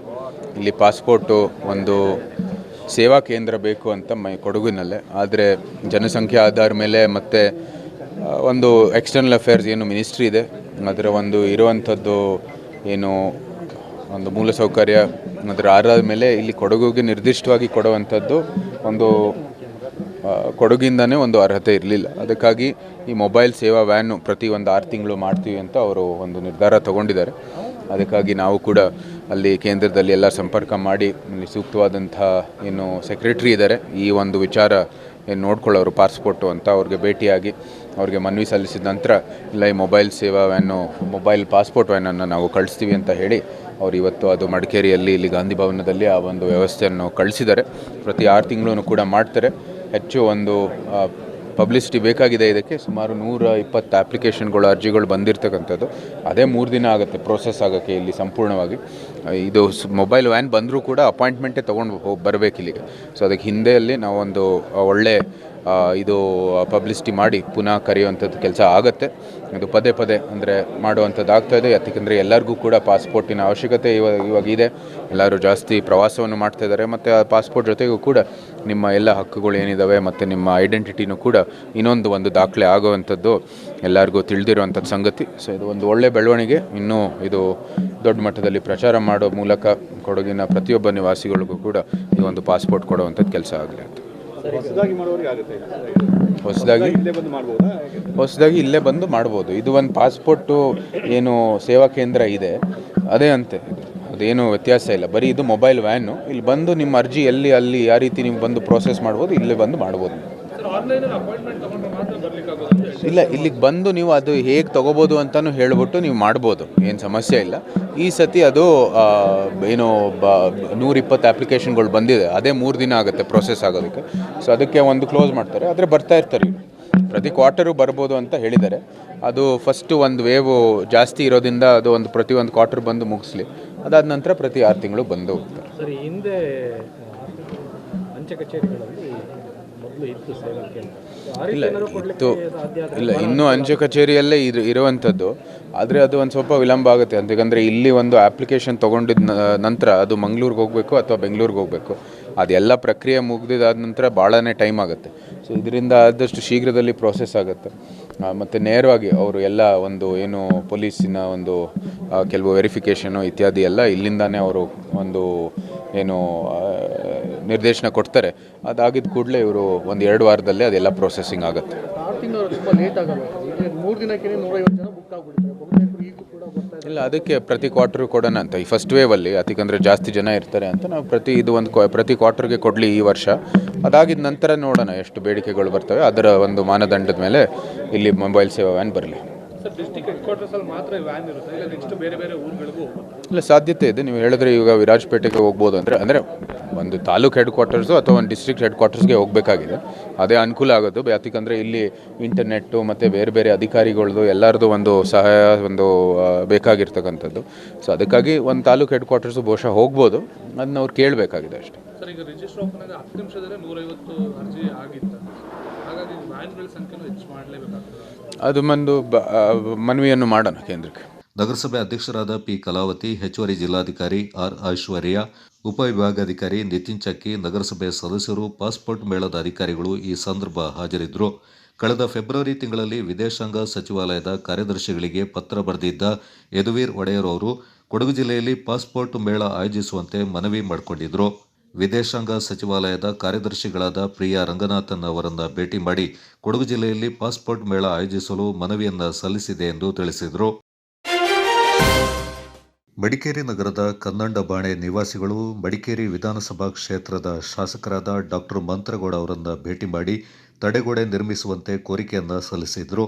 ಕನ್ನಂಡಬಾಣೆಗೆ ಸುಸಜ್ಜಿತವಾದ ಕಾಂಕ್ರೀಟ್ ರಸ್ತೆ ನಿರ್ಮಿಸಿದ ಹಿನ್ನೆಲೆಯಲ್ಲಿ ಧನ್ಯವಾದಗಳನ್ನು ಸಲ್ಲಿಸಿದ ನಿವಾಸಿಗಳು ರಸ್ತೆಯ ಅಂಚಿನಲ್ಲಿ ಅಪಾಯಕಾರಿ ತಿರುವು ಇದ್ದು ವಾಹನಗಳು ಗುಂಡಿಗೆ ಬೀಳುವ ಸಾಧ್ಯತೆ ಹೆಚ್ಚಾಗಿರುವುದರಿಂದ ತಡೆಗೋಡೆ ನಿರ್ಮಿಸಿಕೊಡುವಂತೆ ಮನವಿ ಮಾಡಿದರು. ಮನವಿಯನ್ನು ಆಲಿಸಿದ ಶಾಸಕರು ಈ ವರ್ಷದ ತಮ್ಮ ಶಾಸಕರ ನಿಧಿಯಿಂದ ತಡೆಗೋಡೆ ನಿರ್ಮಿಸಿಕೊಡುವ ಭರವಸೆ ನೀಡಿದರು. ರಾಜೀವ್ ಗಾಂಧಿ ಪಂಚಾಯತ್ ರಾಜ್ ಸಂಘಟನೆಯ ಜಿಲ್ಲಾಧ್ಯಕ್ಷರಾದ ತೆಂದಿರ ಮೈನಾ ಅವರೊಂದಿಗೆ ತೆರಳಿದ ನಿಯೋಗದಲ್ಲಿ ದೇವಯ್ಯ, ಪಿಎಂ ಜಗದೀಶ್, ಬಾಳಾಡಿ ಪ್ರತಾಪ್ ಕುಮಾರ್, ಪ್ರಸನ್ನ, ಭರತ್, ಯತೀನ್ ಮತ್ತಿತರರು ಪಾಲ್ಗೊಂಡಿದ್ದರು. ಚೇರಂಬಾಣೆ ಗೌಡ ಮಹಿಳಾ ಒಕ್ಕೂಟದ ವತಿಯಿಂದ ವಿಶ್ವ ಆರೋಗ್ಯ ದಿನವನ್ನು ಸಮಾಜದ ಸಭಾಂಗಣದಲ್ಲಿ ಅರ್ಥಪೂರ್ಣವಾಗಿ ಆಚರಣೆ ಮಾಡಲಾಯಿತು. ನಿವೃತ್ತ ಪ್ರಭಾರ ಶುಶ್ರೂಷಕ ಅಧೀಕ್ಷಕರಾದ ತಳೂರು ದೇವಕಿ ಪೂಣಚ್ ಅವರು ಗಿಡಕ್ಕೆ ನೀರು ಹಾಕುವ ಮೂಲಕ ಕಾರ್ಯಕ್ರಮವನ್ನು ಉದ್ಘಾಟಿಸಿ ಮಾತನಾಡಿ, ವಿಶ್ವ ಆರೋಗ್ಯ ಸಂಸ್ಥೆ 1948 ಏಪ್ರಿಲ್ 7ರಂದು ಜಾಗತಿಕ ಆರೋಗ್ಯ ಜಾಗೃತಿ ಮೂಡಿಸುವ ಹಾಗೂ ಸರ್ವರಿಗೂ ಸಮಾನ ಆರೋಗ್ಯ ರಕ್ಷಣೆ ಸಿಗಬೇಕೆಂಬ ಧ್ಯೇಯ ವಾಕ್ಯದೊಂದಿಗೆ ಆರೋಗ್ಯ ದಿನವನ್ನು ಸ್ಥಾಪಿಸಲಾಯಿತು ಎಂದರು. ಮಾನಸಿಕವಾಗಿ, ಭೌತಿಕವಾಗಿ, ಸಾಮಾಜಿಕವಾಗಿ, ಆರ್ಥಿಕವಾಗಿ ನಾವು ಯಾವುದೇ ರೀತಿಯ ಕಾಯಿಲೆಯನ್ನು ಹೊಂದಿರದೇ ಅದನ್ನು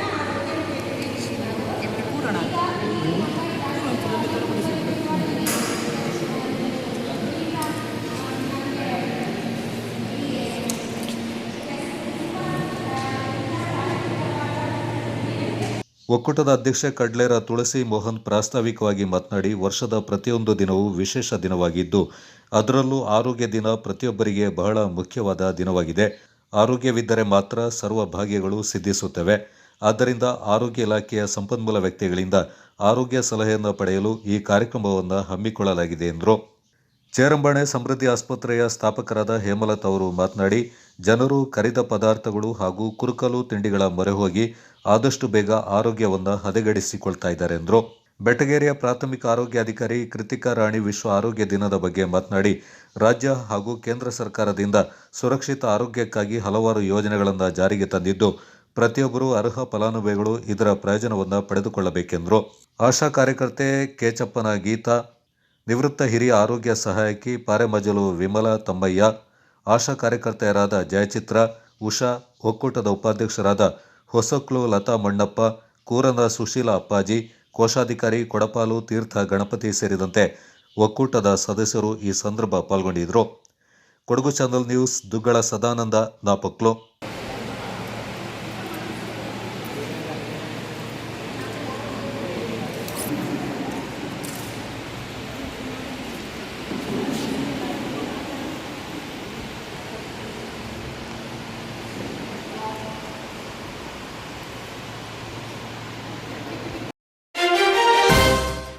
ವಿದ್ಯಾರ್ಥಿಗಳು ತಮ್ಮ ಕಲಿಕಾ ಅವಧಿಯಲ್ಲಿ ಕಾಲಹರಣ ಮಾಡದೆ ಶ್ರದ್ಧೆಯಿಂದ ವಿದ್ಯಾಭ್ಯಾಸ ಮಾಡಬೇಕೆಂದು ಶನಿವಾರ ಸಂತೆ ವಿಘ್ನೇಶ್ವರ ಬಾಲಿಕಾ ಪ್ರೌಢಶಾಲಾ ಶಿಕ್ಷಕ ಕೆಪಿ ಜಯಕುಮಾರ್ ಅಭಿಪ್ರಾಯಪಟ್ಟಿದ್ದಾರೆ. ಮಾಲಂಬಿ ವಾಲ್ಮೀಕಿ ವಸತಿ ಶಾಲೆಯಲ್ಲಿ ಪಡವಲಹಿಪ್ಪೆ ಎಚ್ಡಿ ದೇವೇಗೌಡ ಪ್ರಥಮ ದರ್ಜೆ ಕಾಲೇಜಿನ ಸ್ನಾತಕೋತ್ತರ ಸಮಾಜ ಕಾರ್ಯ ವಿಭಾಗದ ವತಿಯಿಂದ ವಿದ್ಯಾರ್ಥಿಗಳು ಹಮ್ಮಿಕೊಂಡಿರುವ ಸಮಾಜ ಸೇವಾ ಶಿಬಿರದಲ್ಲಿ ಸಂಪನ್ಮೂಲ ವ್ಯಕ್ತಿಯಾಗಿ ಪಾಲ್ಗೊಂಡು ಅವರು ಮಾತನಾಡಿದರು. ಆ ತಂದೆ ತಾಯಿಗಳ ಕನಸನ್ನು ನನಸು ಮಾಡತಕ್ಕಂಥದ್ದೇ ನಿಮ್ಗಳ ಜವಾಬ್ದಾರಿ. ಆಗ್ಲೇ ಸ್ವಲ್ಪ ಮಾತಾಡ್ತಾ ಹೇಳ್ತಾ ಇದ್ರು, ಗುರಿ ಇರಬೇಕು, ಮತ್ತೇನಿರ್ಬೇಕು, ಹಿಂದಗಡೆ ಅದನ್ನ ತಲುಪಿಸ್ಲಿಕ್ಕೆ ಗುರು ಇರಬೇಕು ಅಂತ. ನನಗೊಂದು ಹವ್ಯಾಸ ಇದೆ ಮಕ್ಕಳೇ, ಏನಂತ ಹೇಳಿದ್ರೆ ನನಗೆ ಒಳ್ಳೊಳ್ಳೆ ಪೇಪರ್ ನಲ್ಲಿ ಬರುವ ಆರ್ಟಿಕಲ್ಗಳನ್ನ ಕಟ್ ಮಾಡಿ ನನಗೆ ಫೈಲಲ್ಲಿ ಹಾಕೊಳ್ಳುವಂಥದ್ದು ಒಂದು ಹವ್ಯಾಸ ನನಗೆ. 2000 ಇಸ್ವಿನಲ್ಲಿ ವಿಶ್ವೇಶ್ವರ ಭಟ್ರವರು ಶುರು ಮಾಡಿದಂತ ವಿಶ್ವವಾಣಿ ಪೇಪರ್ ನಲ್ಲಿ ಒಂದು ಆರ್ಟಿಕಲ್ ಇತ್ತು. ನನ್ನ ಆರ್ಟಿಕಲ್ ನ ಇವತ್ತು ಕೂಡ ಎಲ್ಲಾ ಕಡೆಯಲ್ಲಿ ಹೇಳ್ತೇನಂತ. ಆ ಆರ್ಟಿಕಲ್ ನ ತಲೆಬರಹ ಏನಂತಂದ್ರೆ, ಗುರಿ ಇರಬೇಕು, ಅದನ್ನ ಸದಾ ನೆನಪಿಸುವ ಗುರುತು ಇರಬೇಕು ಅಂತ. ಅದು ನೋಡಿದ ತಕ್ಷಣ ನನಗೆ ಯಾಕೋ ಕ್ಯಾಚಿ ಆಯ್ತದು. ಎಷ್ಟು ಚೆನ್ನಾಗಿದೆ ಇದು ತಲೆಬರಹ ಅಂತೇಳಿ ಅದನ್ನು ಓದ್ತಾ ಹೋದಾಗ ಅಲ್ಲಿದ್ದಂತ ಪ್ರಸಂಗ ಏನಂತ ಹೇಳಿದ್ರೆ, ಮೆಡಿಕಲ್ ಕಾಲೇಜ್, ಬೆಂಗಳೂರಿನ ಮೆಡಿಕಲ್ ಕಾಲೇಜ್ ಎಕ್ಸಾಮ್ ನಡೀತಾ ಇದೆ, ಸೈಲೆಂಟ್ ಆಗಿದೆ. ಆ ಎಕ್ಸಾಮ್ ನಡೆಯೋ ಸಂದರ್ಭದಲ್ಲಿ ಒಬ್ಬ ವಿದ್ಯಾರ್ಥಿ ಮಾತ್ರ ತನ್ನ ಜೇಬಿಂದ ಏನೋ ಒಂದು ಚೀಟಿ ತರ ಸ್ಟ್ರಿಪ್ ಅನ್ನು ತೆಗಿತಾನೆ, ಟೇಬಲ್ ಮೇಲೆ ಇಟ್ಕೊಂತಾನೆ, ಅದು ನೋಡಿ ಒಳಗೆ ಇಟ್ಕೊಂಡು ಎಕ್ಸಾಮ್ ಬರೀತಾನೆ. ಇದನ್ನೊಂದು 5-6 ಬಾರಿ ಮಾಡಿದಾಗ ಸೂಪರ್ವೈಸರ್ಗೆ ಸ್ವಲ್ಪ ಸಿಟ್ಟು ಬಂತು. ಹತ್ರಕ್ಕೆ ಹೋದ್ರು, ದೊಡ್ಡ ಹಾಲು, ಎಕ್ಸಾಮ್ ಹಾಲು, ಹತ್ರಕ್ಕೆ ಹೋದ್ರು, ಎಂದ ವಿದ್ಯಾರ್ಥಿ, ನಾನು ಆಗಿಂದ ಗಮನಿಸ್ತಾ ಇದ್ದೇನೆ ನಿನ್ನ, ಏನ್ ಅನ್ಕೊಂಡಿದ್ದೇನೆ, ಇದು ಎಕ್ಸಾಮ್ ಹಾಲು ಏನೋ ಜೇಬಲ್ ಇಟ್ಕೊಂಡಿದ್ದೀರ, ತೆಗಿ ಹೊರಗಡೆಗೆ ತೆಗೆದ. ಆ ವಿದ್ಯಾರ್ಥಿ ಹೊರಗಡೆ ತೆಗೆದು ನೋಡಿದ್ರೆ ಒಂದು ಬಡಕಲು ಶರೀರದ ಕುರುಚಲು ಗಡ್ಡವನ್ನ ಬಿಟ್ಟುಕೊಂಡಿದ್ದಂತ, ಬಡಕಲು ಮುಖವನ್ನ ಇಟ್ಕೊಂಡಿದ್ದಂತ ಒಂದು ಪಾಸ್ಪೋರ್ಟ್ ಸೈಜಿನ ಫೋಟೋ. ಪ್ರೊಫೆಸರ್ಗೆ ಅದನ್ನು ನೋಡಿ ಆಶ್ಚರ್ಯ ಆಗುತ್ತೆ, ನೀವು ಇದನ್ನ ನೋಡ್ಕೊಂಡು ಎಕ್ಸಾಮ್ ಬರೀತಾ ಇದ್ದು ಅಂತ ಮೆಲುದೂರಿ ಕೇಳ್ತಾರೆ. ಎಕ್ಸಾಮ್ ಹಾಲ್, ಹೌದು ಸರ್. ಆ ಹುಡುಗ ಬ್ರೀಫ್ ಆಗಿ ಹೇಳ್ತಾನೆ, ಏನಂತಂದ್ರೆ, ನನ್ನೊಂದು ಪುಟ್ಟ ಹಳ್ಳಿ, ನನ್ನ ತಾಯಿ ಅನಾರೋಗ್ಯಕ್ಕೆ ತುತ್ತಾದ್ರು, ಒಳ್ಳೆ ಡಾಕ್ಟರ್ ಸೌಲಭ್ಯ ಸಿಕ್ಕದೆ ನನ್ನ ತಾಯಿ ತೀರ್ಕೊಂಡ್ಬಿಟ್ರು. ನನ್ನ ಅಪ್ಪನಿಗೊಂದು ಹಠ, ನನ್ನ ಮಗನ್ ಕೂಲಿ ನಾಲಿ ಮಾಡಿ ಆದ್ರೆ ಏನ್ ಮಾಡಿಸ್ಬೇಕು, ಡಾಕ್ಟರ್ ಮಾಡಿಸ್ಬೇಕು ಅಂತೇಳಿ ಕಷ್ಟಪಟ್ಟು ಓದಿಸಿದ್ರು. ನಾನು ಚೆನ್ನಾಗಿ ಓದ್ದೆ ಸರ್, ಮೆಡಿಕಲ್ ಸೀಟು ತೆಕ್ಕೊಂಡೆ. ಆದ್ರೆ ಈಗ ಒಂದು 15 ದಿನದ ಹಿಂದೆ ನನ್ನ ಅಪ್ಪ ತೀರ್ಕೊಂಡ್ಬಿಟ್ರು. ಹಾಸನ ಜಿಲ್ಲಾ ಅತ್ಯುತ್ತಮ ಶಿಕ್ಷಕ ಪ್ರಶಸ್ತಿ ವಿಜೇತ ಶಿಕ್ಷಕ ಜಯಸ್ವಾಮಿ ಮಾತನಾಡಿ, ಇಂತಹ ಶಿಬಿರಗಳಲ್ಲಿ ಅನೇಕ ಕಲಿಕೆಗಳನ್ನು ಕಲಿಯಲು ಅವಕಾಶವಿದೆ. ನಾವು ಇಂತಹ ಶಿಬಿರಗಳಿಂದ ಸದುಪಯೋಗ ಪಡಿಸಿಕೊಳ್ಳಬೇಕೆಂದರು. ಎಷ್ಟು ವರ್ಷ ಬದುಕ್ತೀವಿ ಅನ್ನೋದಕ್ಕಿಂತ ನಂಗೆ ಎಷ್ಟು ಬದುಕ್ತೀವಿ ಅಷ್ಟರಲ್ಲಿ ಎಷ್ಟು ನಾವು ಸೊಸೈಟಿಗೆ ಯೂಸ್ ಆಗ್ತೀವಿ ಅನ್ನೋದು ಬಹಳ ಮುಖ್ಯ. ಸೊ ಇಲ್ಲಿ ಎಲ್ಲ ಸೋಷಿಯಲ್ ವರ್ಕ್ ಅಂದರೆ ಸಮಾಜ ಕಾರ್ಯ ವಿಭಾಗದ ಎಲ್ಲ ವಿದ್ಯಾರ್ಥಿಗಳು ಇಲ್ಲಿ ಇದ್ದೀರಾ. ಸೊ ಇದು ನಿಮಗೆ ಒಂದು ಪ್ರಾಕ್ಟಿಕಲ್ ಥರ ಒಂಥರ, ಅಂದರೆ ನೀವು ಪುಸ್ತಕ ಓದಿ ಕಲಿಯೋದಕ್ಕಿಂತ ನೀವು ಅದನ್ನೇ ಎಕ್ಸ್ಪೀರಿಯನ್ಸ್ ಮಾಡಿ ಕಲಿಯೋಂಥದ್ದು ಇಲ್ಲಿ ನೀವು ಮಾಡ್ತಾ ಇರೋದು. ಯಾವಾಗಲೂ ನಮ್ಗೆ ಅನ್ನಿಸ್ತಾ ಇರುತ್ತೆ, ಎಲ್ಲ ವಿದ್ಯಾರ್ಥಿಗಳು ಓದಬೇಕಾದ್ರೆ ಅವ್ರಗಳಿಗೆ ನ್ಯಾಚುರಲ್ ಕ್ವಶನ್, ನಾವು ಏನಕ್ಕೆ ಓದ್ತಾ ಇದ್ದೀವಿ, ಯೂಸ್ ಆಗ್ತಿದೆಯಾ ಅದು ಅಂತ. ಸೊ ಆದರೆ ಸಮಾಜ ಕಾರ್ಯ ವಿದ್ಯಾರ್ಥಿಗಳಿಗೆ ಒಂದು ಅದು ಇದೇನು ಅಂತಂದರೆ, ಈ ಥರದ್ದು ಒಂದು ಕ್ಯಾಂಪ್ ಇದ್ದರೆ ಆ ಸೊಸೈಟಿನಲ್ಲಿ ಏನು ನಡೀತಿದೆ, ಅಲ್ಲಿ ಏನು ಪ್ರಾಬ್ಲಮ್ಸ್ಗಳು ಇದ್ದಾವೆ ಮತ್ತು ಆ ಜನಾಂಗದವರು ಹೇಗೆ ಬದುಕು ರೂಪಿಸ್ಕೊಂಡಿದ್ದಾರೆ, ಅಲ್ಲಿ ಏನು ಸಮಸ್ಯೆಗಳಿದ್ದಾವೆ, ಇವುಗಳನ್ನೆಲ್ಲ ನೀವು ಕಲ್ತಾಗ ನಿಮಗೂ ಒಂದಷ್ಟು ನಾಲೆಡ್ಜ್ ಬರುತ್ತೆ. ಜೊತೆಗೆ ನೀವು ಸೊಸೈಟಿ ತುಂಬ ಕನೆಕ್ಟ್ ಆಗಿದ್ದೀರಿ. ಈಗ ನಾವು ಬೇರೆ ಸೈನ್ಸ್ ವಿಭಾಗದವರು ಮತ್ತು ಕಾಮರ್ಸ್ ವಿಭಾಗದವರಿಗಿಂತ ಸಮಾಜ ಕಾರ್ಯ ವಿಭಾಗದವರು ಸೊಸೈಟಿಗೆ ತುಂಬ ಕನೆಕ್ಟ್ ಆಗಿದ್ದಾರೆ. ಮತ್ತು ಇಲ್ಲಿ ಇರುವಂಥ ಪ್ರಾಬ್ಲಮ್ಗಳಿಗೆ ನೀವು ಸಾಂತ್ವನ ಹೇಳೋ ಅಂಥದ್ದು ಮತ್ತು ಅವ್ರುಗಳನ್ನು ಮೋಟಿವೇಟ್ ಮಾಡೋ ಅಂಥದ್ದು, ಅವ್ರುಗಳಿಗೆ ಒಂದು ಎನರ್ಜಿ ತುಂಬ ಅಂಥದ್ದು ಬದುಕಿಗೆ. ಸೊ ಈ ಎಲ್ಲ ಕೆಲಸಗಳನ್ನ ನೀವು ಮಾಡ್ತೀರ. ಅಷ್ಟೇ ಅಲ್ಲದೆ ಇಲ್ಲಿರೋ ಜನಗಳನ್ನ ಮುಖ್ಯವಾಹಿನಿಗೆ ತರೋ ಅಂಥ ಕೆಲಸಗಳು ಮಾಡೋ ಅಂಥ ಅವಕಾಶಗಳು ನಿಮಗಿದ್ದಾವೆ. ಸೊ ಇಲ್ಲಿದ್ದೀರಾ, ಇಲ್ಲಿನ ಪರಿಸರದಲ್ಲಿ ಈ ನೇಚರನ್ನು ಎಂಜಾಯ್ ಮಾಡಿ, ಜೊತೆಗೆ ಈ ಜನಗಳ ಪ್ರೀತಿ ಮತ್ತು ಅವ್ರಗಳ ನಡುವೆ ಇರುವಂಥ ಬಾಂಧವ್ಯಗಳು ಇದನ್ನೆಲ್ಲ ಕಲೀರಿ. ಸೊ ನಿಮಗೆ ಪ್ರಾಧ್ಯಾಪಕರಾದ ಮಂಜುನಾಥ್, ನಾಗೇಂದ್ರ, ಉಮೇಶ್ ಈ ಸಂದರ್ಭ ಮಾತನಾಡಿದರು. ಜೋಶ್, ಒಂದು ಆತ್ಮವಿಶ್ವಾಸ ಎಲ್ಲವೂ ಕೂಡ ಇಷ್ಟ ಆಯಿತು. ನೋಡಿ, ಬೆಳಿಗ್ಗೆಯಿಂದ ಸಂಜೆ ಗಂಟ ಸಾಕಷ್ಟು ಕೆಲಸಗಳಲ್ಲಿ ನಿರತರಾಗಿದ್ದೀರಾ, ಆದರೆ ನಿಮ್ಮಲ್ಲಿ ಯಾವುದೇ ರೀತಿ ಎನರ್ಜಿ ಕಡಿಮೆ ಆಗಿಲ್ಲ. ಸೊ ಬೆಳಿಗ್ಗೆ ಟ್ರೆಕ್ ಮಾಡ್ಕೊಂಡು ಬಂದಿದ್ದೀರಾ, ಆದರೂ ಕೂಡ ನಿಮ್ಮ ಕೆಲಸಗಳನ್ನ ನೀವು ಮಾಡಿಕೊಂಡು ಈ ಒಂದು ಕಾರ್ಯಕ್ರಮಕ್ಕೆ, ಸಾಂಸ್ಕೃತಿಕ ಕಾರ್ಯಕ್ರಮಕ್ಕೂ ಕೂಡ ರೆಡಿಯಾಗಿದ್ದೀರಾ. ಒಬ್ಬರು ಆ್ಯಂಕರಿಂಗ್ ಮಾಡ್ತಾರೆ, ಇನ್ನೊಬ್ಬರು ಸ್ವಾಗತ ಭಾಷಣ ಮಾಡ್ತಾರೆ.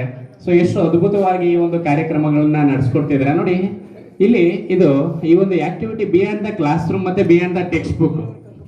ಸೊ ಕೇವಲ ಒಂದು 4 ಗೋಡೆಗಳ ಮಧ್ಯೆ ಕಲಿಯೋದಕ್ಕಿಂತ ಇಲ್ಲಿ ಬಂದು ಕಲಿಯುವಂತಹದ್ದು ಒಂದು ನೈಜವಾದಂತಹ ಅನುಭವವನ್ನು ಕಟ್ಕೊಡ್ತವೆ, ಸಾಕಷ್ಟು ನೆನಪುಗಳನ್ನು ಉಳಿಸ್ಕೊಡ್ತವೆ.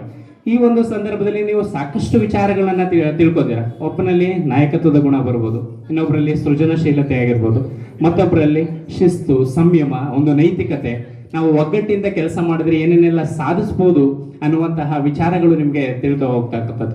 ಅದರಲ್ಲೂ ಈ ಸಮಾಜ ಕಾರ್ಯ ವಿಭಾಗ ಕಂಪ್ಲೀಟ್ ಆಗಿ ಈ ಸೇವೆಯೊಂದಿಗೆ ಕನೆಕ್ಟ್ ಆಗಿರುವಂತಹದ್ದು. ಈ ಹಳ್ಳಿ ಭಾಗದಲ್ಲಿ ಏನೇನೆಲ್ಲ ಸಮಸ್ಯೆಗಳಿದೆ, ಆ ಸಮಸ್ಯೆಗಳನ್ನ ನಾವು ಮೆಟ್ಟು ನಿಲ್ಲಕ್ಕೆ ಯಾವ ರೀತಿ ನಾವು ಈ ಒಂದು ಸಮಾಜದಲ್ಲಿ ನಾವು ಬದುಕಬೇಕು, ಇಲ್ಲಿ ಅಂದ್ರೆ ಎಷ್ಟೋ ಹಿಂದುಳಿದ ವರ್ಗದವರು, ಶೋಷಿತರ ಒಂದು ದನಿಯಾಗಿ ನಾವು ಮುಂದಿನ ದಿನಗಳಲ್ಲಿ ಒಂದು ಸಮಾಜವನ್ನ ಕಟ್ಟುವಲ್ಲಿ ನಮ್ಮ ಪಾತ್ರ ಏನಿದೆ ಅನ್ನುವಂಥದ್ದನ್ನ ಅರ್ಥ ಮಾಡ್ಕೊಳ್ಳಿಕ್ಕೆ ಇಂತಹ ಶಿಬಿರ ಕಾರ್ಯಕ್ರಮಗಳು ನಿಮಗೆ ನೆರವಾಗುವಂತಹದ್ದು. ಅವರು ಕಾಡುಗಳನ್ನ ಸಂರಕ್ಷಣೆ, ಕಾಡುಗಳನ್ನ ಬೆಳೆಸಿ ಅವನ್ನ ರಕ್ಷಣೆ ಮಾಡಿ ಅದನ್ನ ನೋಡ್ತಾ ಬಂದಿದ್ದಾರೆ. ಈಗಿನ ಪ್ರಸ್ತುತ ನಮ್ಮ ಪರಿಸರವನ್ನು ನಾವು ಅಬ್ಸರ್ವ್ ಮಾಡಿದ್ರೆ ಕಾಡುಗಳನ್ನು ನಾವು ಉಳಿಸ್ಕೊಳ್ಳೋ ಬದಲು ಕಾಡುಗಳನ್ನು ನಾಶ ಮಾಡೋದೇ ಜಾಸ್ತಿ ಆಗ್ತಾ ಇದೆ. ಸೊ ಹಾಗಾಗಿ ಈ ಬುಡಕಟ್ಟಿನ ಜನಗಳ ಒಂದು ಕಾಂಟ್ರಿಬ್ಯೂಷನ್ ನಮ್ಮ ಒಂದು ಸಮಾಜಕ್ಕೆ ಎಷ್ಟು ಮೌಲ್ಯಯುತವಾದಂತಹ ಕೊಡುಗೆ ಕೊಡ್ತಾ ಇದ್ದಾರೆ ಅಂದರೆ ಈ ಕಡೆಗಳನ್ನು ಸಂರಕ್ಷಣೆ ಮಾಡಿ ಅದನ್ನ ನಾವು ಹೇಳೋದಕ್ಕೆ ಮಾತುಗಳು ಸಾಲೋದಿಲ್ಲ. ಸೊ ಹಾಗಾಗಿ ಈ ಸಮಾಜ ಕಾರ್ಯ ವಿಭಾಗದ ಇಲ್ಲಿ ಮುಖ್ಯ ಉದ್ದೇಶ ಏನಂತಂದ್ರೆ ಎಲ್ಲ ಶಿಬಿರಾರ್ಥಿಗಳು ಇಲ್ಲಿ ನೀವು ಬಂದಿರೋದು 2 ಉದ್ದೇಶ.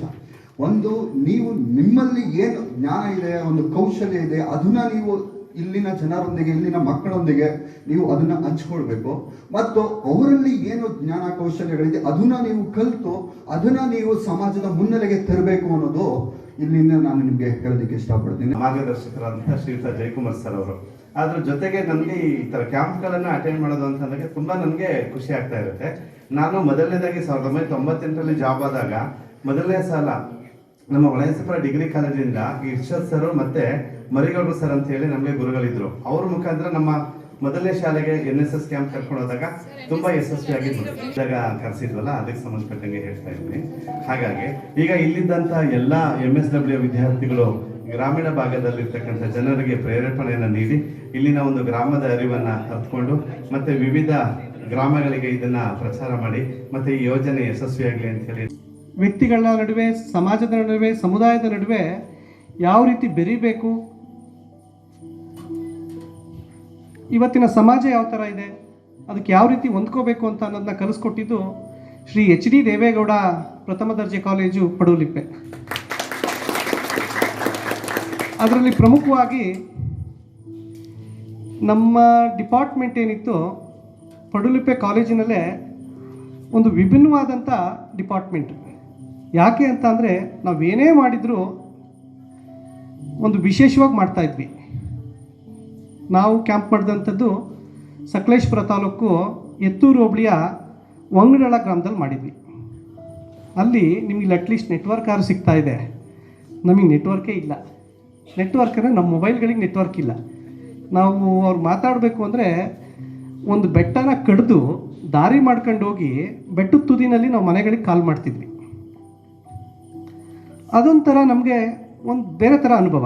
ಕಾರ್ಯಕ್ರಮದಲ್ಲಿ ಮಲ್ಲಿಪಟ್ಟಣದ ಗುತ್ತಿಗೆದಾರ ಸುಧೀರ್, ಪ್ರಾಧ್ಯಾಪಕರಾದ ಅನಂತಕುಮಾರ್ ದಿವಾಕರ್, ಶ್ರೀ ಗುರು ಡಾಕ್ಟರ್ ಗೌತಮ್, ಕೃಷ್ಣ, ನವೀನ್, ಪ್ರಮುಖರಾದ ಶಶಿ, ಶಿಬಿರ ಸಂಯೋಜಕರು ಹಾಗೂ ಸಹಾಯಕ ಪ್ರಾಧ್ಯಾಪಕರು, ಸ್ನಾತಕೋತ್ತರ ಸಮಾಜ ಕಾರ್ಯ ವಿಭಾಗದ ಡಾಕ್ಟರ್ ಎಚ್.ಎನ್. ದೀಪು, ಸಹಾಯಕ ಪ್ರಾಧ್ಯಾಪಕ ವೆಂಕಟೇಶ್, ರೇಖಾಶ್ರೀ ಪಾಲ್ಗೊಂಡಿದ್ದರು.